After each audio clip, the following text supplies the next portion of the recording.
माध्यमिक शिक्षा बोर्ड राजस्थान अजमेर का 10th क्लास का आज का जो पेपर हुआ था उसका हम सॉल्यूशन करने जा रहे हैं, जिसका खंड है, जिसके पहले क्वेश्चन का आंसर जो है उसमें जो अबचदे क्वेश्चन है उसमें पहले क्वेश्चन का आंसर जो है वो है ब अवयव, दूसरे क्वेश्चन का आंसर है ए सम, तीसरे क्वेश्चन का आंसर होगा हमारा द बानपुरा। जो नेक्स्ट क्वेश्चन है हमारा चौथा क्वेश्चन है, चौथे क्वेश्चन का आंसर होगा हमारा ए खीरे। और जो पांचवा क्वेश्चन है, और पांचवे क्वेश्चन का आंसर है हमारा संगमरमर। छठा क्वेश्चन है गोपियों ने हारिल की लकड़ी किसे कहा है। गोपियों ने हारिल की लकड़ी जो है वो कृष्ण को कहा है। किसको कहा है? कृष्ण को।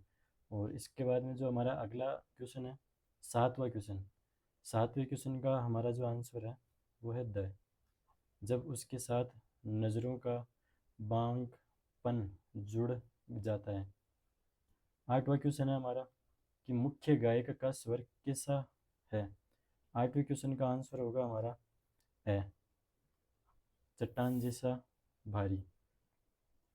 अगला क्वेश्चन है हमारा नौवां क्वेश्चन, नौवें क्वेश्चन का आंसर होगा हमारा स मछलियों को खिलाने।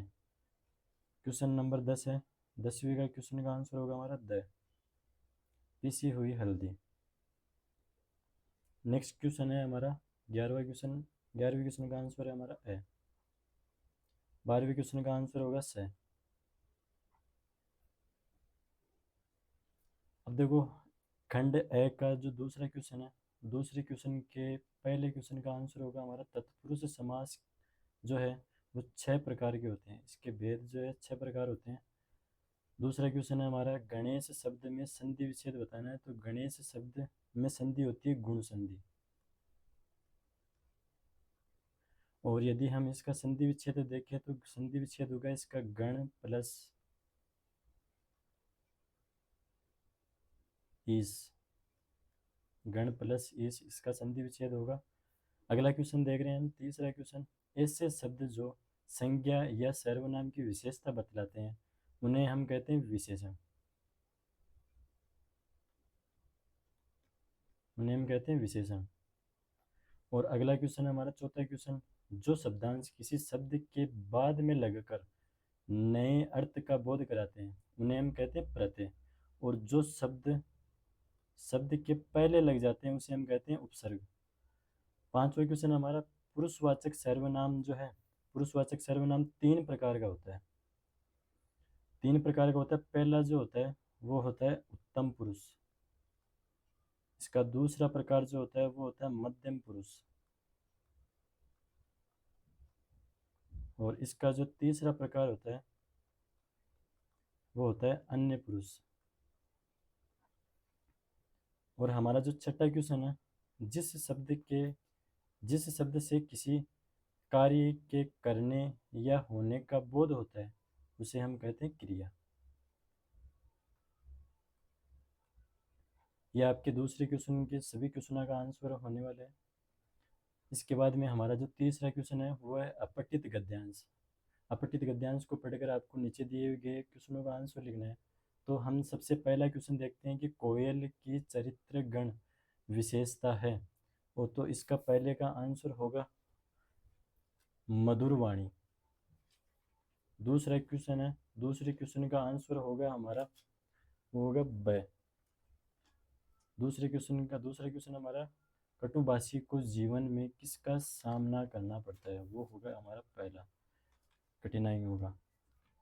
तीसरा क्वेश्चन हमारा मीठी वाणी का श्रोता पर कैसा प्रभाव पड़ता है। तो मीठी वाणी का तो श्रोता पर हमेशा कैसा प्रभाव पड़ेगा, सकारात्मक प्रभाव ही रहेगा। अगला क्वेश्चन हमारा चौथा क्वेश्चन है कि उपयुक्त गद्यांश का शीर्षक क्या है।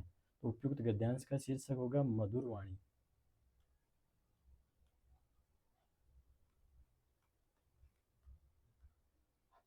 इसका जो है उचित शीर्षक ये रहेगा मधुर वाणी। इसके बाद हम पांचवें क्वेश्चन है मीठी वाणी का संबंधों पर क्या प्रभाव पड़ता है। तो मीठी वाणी का संबंधों पर घनिष्ठता का प्रभाव पड़ता है। और ये हमारे गद्यांश में दिया हुआ भी है। अगला क्वेश्चन हमारा छठा क्वेश्चन है व्यक्ति के व्यवहार की पहचान किससे होती है? व्यक्ति की पहचान, व्यक्ति के व्यवहार की पहचान होती है वाणी से। इसके बाद में तो देखो, जो हमारे, ये देखो, वाणी जो होती है, वाणी व्यक्ति के व्यवहार की पहचान होती है। ये था हमारा क्वेश्चन का आंसर। और यहाँ पे देखो, यदि हम देखें, ये देखो अगले क्वेश्चन का आंसर, मीठी वाणी से संबंधों में घनिष्ठता आती है, जो हमने अभी देखा था। तो अगला जो क्वेश्चन है हमारा, चौथा क्वेश्चन जो है, निम्नलिखित अपठित गद्यांश को पढ़कर नीचे दिए गए प्रश्नों को, अपठित पद्यांश को पढ़कर नीचे दिए गए प्रश्नों के उत्तर लिखने हैं। तो सबसे पहला क्वेश्चन है हमारा कि कवि के सर्वेश की गुण सगुण मूर्ति किसे कहा है? वो कहा है मातृभूमि को। इसका आंसर होगा स। जो दूसरा क्वेश्चन है हमारा, दूसरे क्वेश्चन का आंसर होगा ए, नीलांबर। इसके बाद में जो तीसरा क्वेश्चन है, तीसरे क्वेश्चन का आंसर होगा हमारा द, प्रेम की। चौथा क्वेश्चन जो है हमारा, चौथे क्वेश्चन का आंसर होगा, जो हमारा उचित शीर्षक है, वो उचित शीर्षक होगा हमारा मातृभूमि की वंदना। या फिर आप यहाँ पे उचित शीर्षक ये भी लिख सकते हो, स्वरूप। यह इसका दूसरा उचित शीर्षक। आप यदि आपने मातृभूमि की वंदना ये भी लिखे हो तो ये भी आपका आंसर सही होने वाला है। पांचवा क्वेश्चन है, कवि ने युग मुकुट किसे कहा है? तो युग मुकुट कहा है कवि ने सूर्य और चंद्रमा को। इसके बाद में अगला क्वेश्चन है हमारा, छठा क्वेश्चन है, इस सुंदर वेश का अभिषेक कौन करता है? तो वो करता है बादल। इसका आंसर होगा बादल। इसके बाद में अगला क्वेश्चन है हमारा, पांचवा क्वेश्चन है कि निम्नलिखित पठित गद्यांश को पढ़कर नीचे दिए गए प्रश्नों के उत्तर अपने उत्तर पुस्तिका में लिखने। तो इस गद्यांश के हम आंसर देखेंगे। पहला क्वेश्चन है हमारा कि नए नए किसे बोलते हैं? तो नए बोलते हैं हम अरब देश। देखो इसका आंसर जो है यहाँ से होगा हमारा, पहले क्वेश्चन का आंसर होगा अरब देश में फूंक कर बजाए जाने वाले वाद्य वाद्य जिनमें नाड़ी, नरकट या रीढ़ होती है को नए बोलते हैं। ये पहले क्वेश्चन का आंसर ये होगा। दूसरा क्वेश्चन देखते हैं क्या है। दूसरा क्वेश्चन है, शहनाई को किसकी उपाधि दी गई है? तो शहनाई को हमारे पास में साहनई अर्थात सुधीर वाद्यों में शाह की उपाधि दी गई है। ये होगा आपका दूसरे का आंसर। इसके बाद में देखते हैं तीसरा क्वेश्चन। तीसरा क्वेश्चन है, तानसेन द्वारा रचित बंदिश में किन वाद्यों को का वर्णन किया गया है? तो इसमें देखते हैं तीसरे का जो आंसर होगा ये होगा हमारा यहाँ से शहनाई, मुरली, वंशी, श्रृंगी, मोरचंग आदि का वर्णन आया है। इसके बाद में देखते हैं, देखो एक अथवा के अंदर भी एक क्वेश्चन जो है हमारा, वो अगले गद्यांश अध्याय अगला जो हमारा है गद्यांश, उसका पहला क्वेश्चन है वो है, प्रिंसिपल ने पत्र में क्या लिखा? तो इसका जो आंसर है हमारा, ये देखो यहाँ से होगा कि प्रिंसिपल ने जो पत्र में लिखा था कि पिताजी आकर मिले और बताएं कि मेरी गतिविधियों के कारण मेरे खिलाफ अनुशासनात्मक कार्यवाही क्यों न की जाए, यहाँ तक होगा। ये होगा आपके पहले क्वेश्चन का आंसर। इसके बाद में दूसरा क्वेश्चन देखते हैं। दूसरा क्वेश्चन है कि पिताजी के क्रोध से बचने के लिए लेखिका ने क्या किया? तो इसका आंसर होगा जो है वो होगा, देखो उसने पड़ोस की एक मित्र के यहाँ जाकर बैठ गई। ये होगा आपके दूसरे का आंसर, यहाँ से लेकर यहाँ तक। अगला क्वेश्चन देखते हैं, तीसरा क्वेश्चन, लेखिका ने माँ से क्या कहा? तो लेखिका ने माँ से कहा, ये होगा यहाँ से तीसरे का आंसर होगा। माँ को कह दिया, लेखिका ने माँ से कहा कि लौटकर बहुत कुछ गुबार निकल जाए, यहाँ तक। ये होगा आपके तीसरे का आंसर। अगला क्वेश्चन देखते हैं, छठा क्वेश्चन है। तो छठे क्वेश्चन में पठित गद्यांश को पढ़कर नीचे दिए गए प्रश्नों के उत्तर देने। तो पठित गद्यांश अगला, तो देखो इसमें जो पहला क्वेश्चन है हमारा, पहला क्वेश्चन है, शिव धनुष किसने तोड़ा? तो शिव धनुष तो आप सभी भी जानते हो, शिव धनुष तो तोड़ने वाले हमारे एक ही है, प्रभु श्री राम। अगला क्वेश्चन है कि धनुष तोड़ने वाले को किसके समान बताया गया? तो धनुष तोड़ने वाले को सहस्त्र बाहु के समान बताया गया है। अगला क्वेश्चन है, तीसरा क्वेश्चन, परशुराम को क्रोध क्यों आया? परशुराम को क्रोध क्यों आया? क्योंकि शिव भगवान के धनुष को टूटने के कारण परशुराम को जो है क्रोध आया। तो इसका अगला जो हम क्वेश्चन देखते हैं, अब इसके अंदर इस छठे क्वेश्चन के अंदर जो अथवा वाला जो हमारा पद्यांश था उसका प्रथम क्वेश्चन देखते हैं। प्रथम क्वेश्चन है कि गोपियों ने किसे बड़भागी कहा? तो गोपियों ने उदो को बड़भागी कहा। किसे कहा? उदो को। ये पहले का आंसर है। दूसरा क्वेश्चन है, दूसरे क्वेश्चन का आंसर होगा जल के भीतर।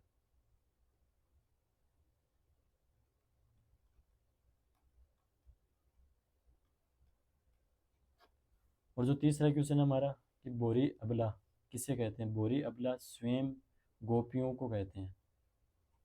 अगला क्वेश्चन देखते हैं हम, खंड ब। तो हमारा जो नेक्स्ट खंड आ रहा है खंड ब, तो खंड ब के अंदर जो हमारा पहला क्वेश्चन जो सातवां क्वेश्चन है, जो सात, अब देखो इसमें जो खंड ब है इसमें हमें लिखित में आंसर देने पड़ेंगे। निम्नलिखित लघुतरात्मक प्रश्नों का उत्तर लगभग 40 शब्दों में आपको इसका आंसर देना पड़ेगा, 40 शब्दों में। जिसमें सबसे पहला क्वेश्चन है हमारा सातवां क्वेश्चन है, लेखिका के पिताजी की सबसे बड़ी दुर्बलता क्या थी? इसका आंसर आप यहाँ पे दिया हुआ है, स्क्रीन पे आप देख सकते हो। अगला क्वेश्चन देखते हैं हम,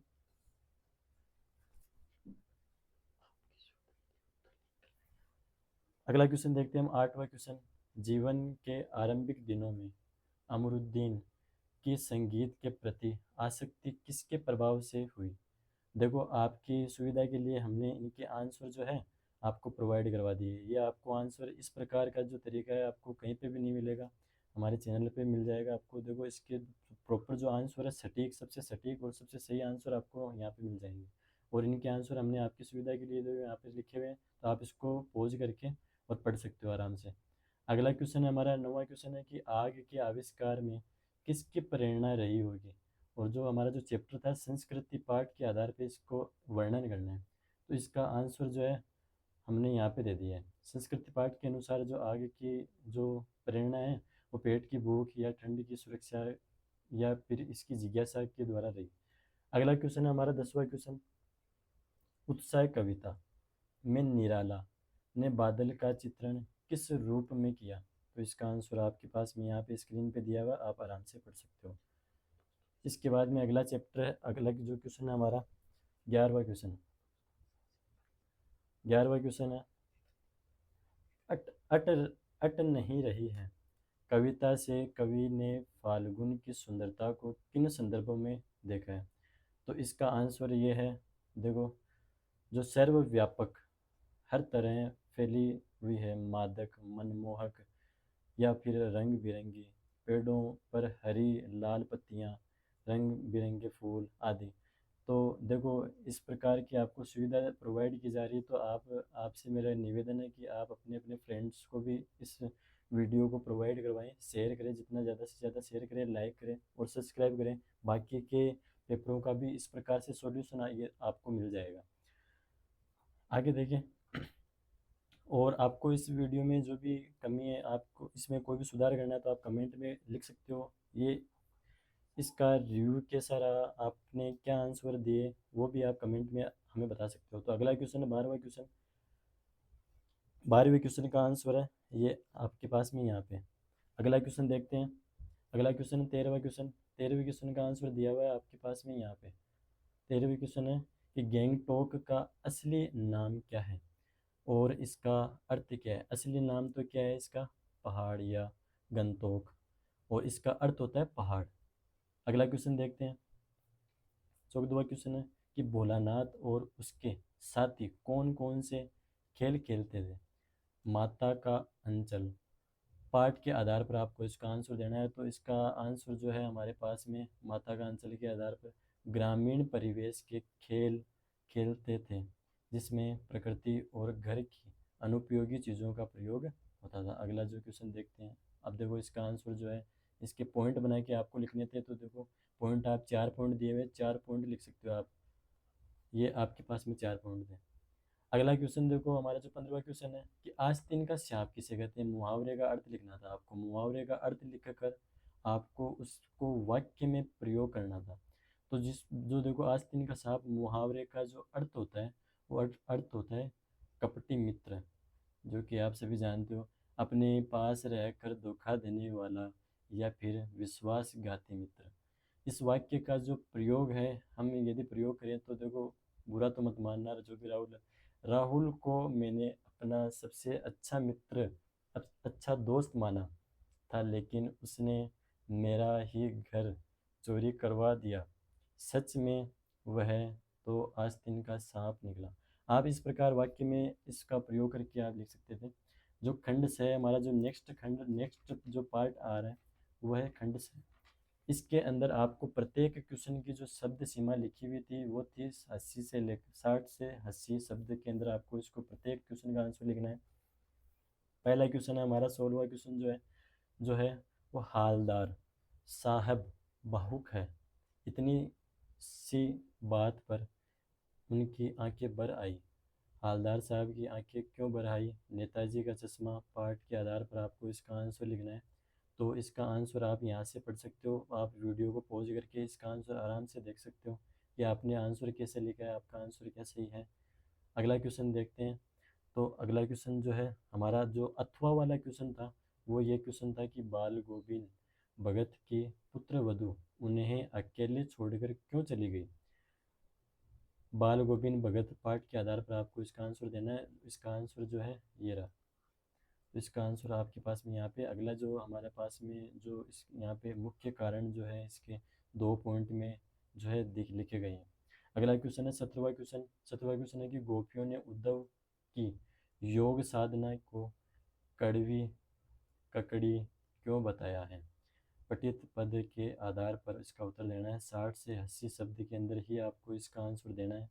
तो इसका आंसर जो है हमारे पास में यहाँ पे, यहाँ से लेकर यहाँ तक आप आराम से इसको पोज करके पढ़ सकते हो।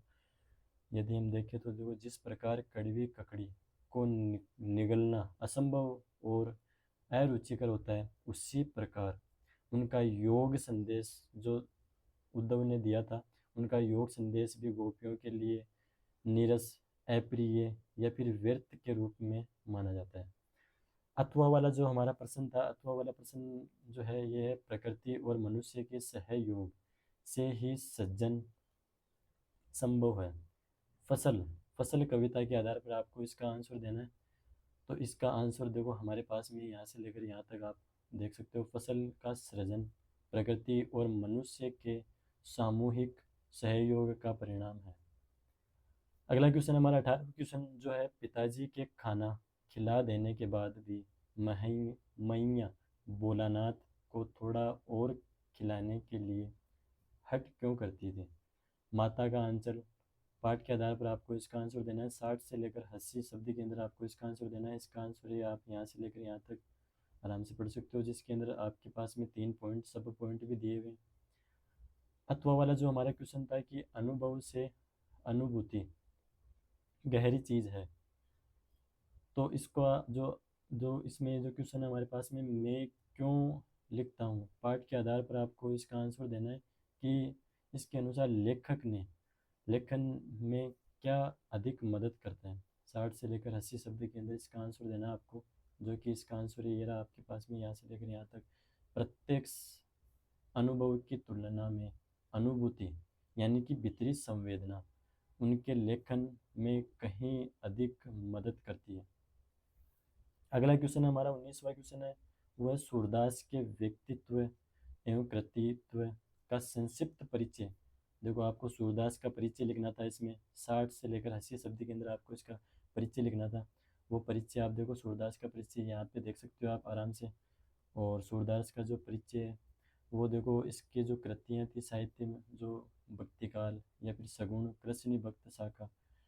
आगे देखो इसकी जो प्रमुख कृति हैं, सूर सागर है, सूर सुरावली सारावली है, या फिर जो तीसरी कृति है वो साहित्य लहरी है। और उनकी जो भाषा है वो भाषा रही थी ब्रज भाषा। अगला क्वेश्चन जो अथवा वाला क्वेश्चन था उसमें अगला जो व्यक्तित्व पूछा था, यशपाल के व्यक्तित्व तथा कृतियों का संक्षिप्त परिचय देना था। आप दोनों में से किसी एक का करके आए होंगे, तो इसमें दोनों में से किसी एक का करना था। तो यशपाल का जो परिचय है वो इस प्रकार है, आप आराम से पढ़ सकते हो। और इनकी जो कृतियाँ हैं वो कृतियाँ हैं झूठा सच। और इसकी जो पुस्तक है, पुरस्कार है, जो पुरस्कार है इसको पद्म भूषण या फिर साहित्य अकादमी पुरस्कार से सम्मानित किया गया था। अगला हमारा जो खंड स्टार्ट होने जा रहा है वो है खंड द। खंड द के अंदर आपको करने थे निबंधात्मक प्रश्न। तो निबंधात्मक प्रश्नों के अंदर आप 300 शब्दों के अंदर आपको इनका आंसर लिखना था और निबंध लिखना था। तो इसमें आपके पास में देखो जो जो भी निबंध आए आपके पास में, इसमें जो निबंध आए थे उन निबंधों के अंदर सबसे पहला जो निबंध है वो है आतंकवाद, एक अंतर्राष्ट्रीय समस्या, आप सभी जानते हैं। तो इसमें आपको देखो 5 पॉइंट लिखने थे और पाँचों पॉइंट आपको लिखने थे। पहला पॉइंट आपको लिखना था प्रस्तावना, और प्रस्तावना लिख के आपको इसमें जो इसके बारे में बताना था। दूसरा पॉइंट था कि आतंकवाद के संभावित कारण, किस कारण ये आतंकवाद फैल रहा है। तीसरा पॉइंट लिखना था आपको, पॉइंट बनाना था कि आतंकवाद के उद्देश्य क्या है, क्या उद्देश्य के कारण ये आतंकवाद फैल रहा है। चौथा पॉइंट था हमारा कि आतंकवाद को नियंत्रित करने के उपाय, कि आप क्या उपाय कर सकते हो जिससे आतंकवाद को जो है नियंत्रित किया जा सकता है। उपसंहार में आपको 2 से 3 लाइन जो भी आप पॉइंट लिख सकते हो। अगला जो हमारा आतंकवादी के ऊपर देखो आपके लिए सुविधा के लिए देखो आप हमने पूरा का पूरा जो निबंध है, प्रस्तावना, आतंकवाद के संभावित कारण क्या है, ये आप आराम से इसको पोज करके पढ़ सकते हो। इसके आगे भी और है जो है उपसंहार है, उपसंहार आप यहाँ से देख सकते हो। जो अगला हमारा जो निबंध है दूसरा, मेक इन इंडिया, स्वदेशी जागरण का नया रूप, जहाँ पे प्रस्तावना लिखना है। दूसरा पॉइंट है हमारा मेक इन इंडिया और स्वदेशी जागरण का अर्थ क्या है, आम भारतीय नागरिक के कर्तव्य क्या है। चौथा पॉइंट हमारा राष्ट्र के विकास में स्वदेशी जागरण का योगदान। और पांचवा पॉइंट है हमारा उपसंहार। इसके लिए हमने देखो आपके लिए जो ये प्रोवाइड करवाया है, ये जो निबंध है पूरा कंप्लीट आप यहाँ से देख सकते हो। प्रस्तावना जो है ये प्रस्तावना है, और इसका जो दूसरा पॉइंट, ये तीसरा पॉइंट आम भारतीय नागरिक के कर्तव्य, और चौथा पॉइंट ये आ गया, और पांचवा पॉइंट ये उपसंहार, आप यहाँ से देख सकते हो। अगला जो हमारा निबंध था वो था विद्यार्थी जीवन और अनुशासन, जिसमें वापस वही 5 पॉइंट प्रस्तावना लिखना था, अनुशासन का अर्थ और परिभाषा लिखनी थी, विद्यार्थी जीवन में अनुशासन, और चौथा पॉइंट है हमारा अनुशासन की उपयोगिता, पांचवा पॉइंट है उपसंहार। तो ये रहा आपका जो निबंध, इसके ऊपर प्रस्तावना और दूसरा पॉइंट, ये तीसरा पॉइंट है आपका, और यहाँ पे ये चौथा पॉइंट, और ये आपका उपसंहार पांचवा पॉइंट। अब जो अगला क्वेश्चन है हमारा 21वां क्वेश्चन। 21वां क्वेश्चन हमें पूछा गया है, आपको लिखना था बधाई पत्र। 21वें क्वेश्चन में आपको बधाई पत्र लिखना था। तो आपकी सुविधा के लिए देखो बच्चों हमने बधाई पत्र भी लिख दिया है देखो। तो ये आप यहाँ से देख सकते हो, ये प्रिय बहन ईशा के लिए हमने बधाई पत्र आपको इस फॉर्मेट में आपको इस बधाई पत्र को लिखना था। ये था आपका बधाई पत्र। इसमें जो अथवा वाला जो क्वेश्चन था, अथवा वाले क्वेश्चन में यहाँ पे आपको प्रार्थना पत्र लिखना है, और प्रार्थना पत्र लिखना है राजकीय उच्च माध्यमिक विद्यालय राजगढ़, इसका आपको उपयोग करना था। छात्र कौन है, छात्र का नाम है रितेश। रितेश मानते हुए अपने विद्यालय के प्रधानाचार्य को शुल्क मुक्ति हेतु प्रार्थना पत्र लिखना है, जो कि हमारा सब्जेक्ट है। तो आपकी सुविधा के लिए हमने ये प्रार्थना पत्र भी पूरा टाइप करके लिखा है। तो देखो इसमें हमने विषय जो लिए शुल्क मुक्ति हेतु प्रार्थना पत्र, प्रधानाचार्य को हमने जो है पत्र लिख दिया। ये पूरा फॉर्मेट यहाँ से लेकर यहाँ तक जो है पूरा फॉर्मेट हमारे पास में है, और आज की जो दिनांक है हमने आपको भी लिखी। अगला देखो जो हमारा जो नेक्स्ट क्वेश्चन है, नेक्स्ट क्वेश्चन है 22वां क्वेश्चन। इसमें आपको संक्षिप्तीकरण करना था, यानी कि जो आपको ये पैराग्राफ दिया है इस पैराग्राफ को आपको संक्षिप्त में लिखना था, यानी कि आपको इस पैराग्राफ को पढ़ के और छोटे शब्दों में लिखना था, यानी कि इसको आप देखो कम करके लिखना था आपको। तो आप इसको इस प्रकार लिख सकते थे, और जो इसका मूल भाव जो है वो है देश प्रेम एक प्राकृतिक भावना है। ये था इसका संक्षिप्तकरण, जो कि आप आराम से पढ़ सकते हो। जो हमारा जो अथवा के अंदर जो इसके अंदर क्वेश्चन था वो था कि निम्न पंक्ति का पल्लवन कीजिए। पल्लवन का मतलब होता है विस्तार रूप से लिखना था आपको। ये जो पंक्ति दी गई है इस पंक्ति को आप विस्तार रूप से लिखना था, और विस्तार रूप देखो हमने यहाँ पे लिखा है। इस पंक्ति का विस्तार रूप आप यहाँ से देख सकते हो, पल्लवन का विस्तार रूप, जहाँ पे हमने इसके सब पॉइंट बनाए हैं, इसके जो सब पॉइंट बना के इसके उदाहरण भी लिखे हैं, निष्कर्ष भी लिखे हैं। तो देखो इसके अंदर जो इसका अर्थ जो होता है कि पराधीन सपने हूँ, सुखा सुख नहीं, जिसका अर्थ होता है कि दूसरों के अधीन गुलाम रहकर व्यक्ति को सपने में भी सुख नहीं मिल सकता है। तो ये आपका जो है, जो लास्ट एंड फाइनल जो हमारा पेपर का क्वेश्चन था। तो थैंक यू सो मच। तो आप सभी से निवेदन है, इस चैनल को ज़्यादा से ज़्यादा लाइक करें, शेयर करें और सब्सक्राइब करें। और आप सभी कमेंट के माध्यम से आप बता सकते हो कि किस प्रकार आपने सॉल्यूशन किया था, और कौन कौन से क्वेश्चन आपके राइट है और कौन कौन से क्वेश्चन आपके गलत हो चुके हैं। और मेरा निवेदन है, ज़्यादा से ज़्यादा इस चैनल को सब्सक्राइब करें और ज़्यादा से ज़्यादा शेयर करें, ताकि आपके फ्रेंड्स को भी अपने क्वेश्चनों के आंसर पता चल सके। Okay, thank you. और नेक्स्ट पेपर का जो सॉल्यूशन है आपको इसी चैनल पे मिल जाएगा, कंप्लीट सॉल्यूशन, और इसी प्रकार प्रत्येक क्वेश्चन का आंसर आपको उसी आंसर के नीचे मिल जाएगा। Thank you.